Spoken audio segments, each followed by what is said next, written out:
The Tri-Party Agreement is a comprehensive cleanup and compliance agreement for Hanford, signed by the U.S. Department of Energy, the U.S. Environmental Protection Agency, and the State of Washington Department of Ecology. John Price, the Tri-Party Agreement Section Manager for the Washington Department of Ecology, details what is in the agreement and why it's important. Yeah, so the Tri-Party Agreement is actually, I like to think of it as really three different agreements. So it's a super fund, which is the federal cleanup law. It's a super fund federal facility agreement. So there's a federal executive order that said federal facilities have to negotiate federal facility agreements with EPA.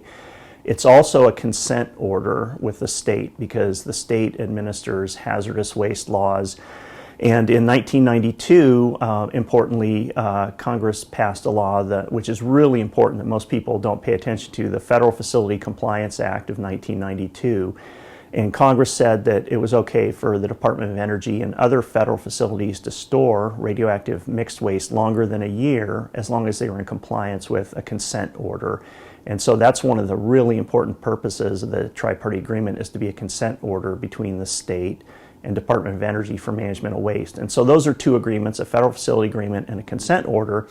And then finally the TPA is what I call a get-along agreement, because DOE, Ecology, and EPA have overlapping authorities and responsibilities, and so we could be in conflict with each other all the time if we didn't have a get-along agreement that says, here's how we're going to do our work, and we'll agree to do things in a certain way, even though we may both have authority or responsibility over something. We've got some rules so that we don't get in each other's way.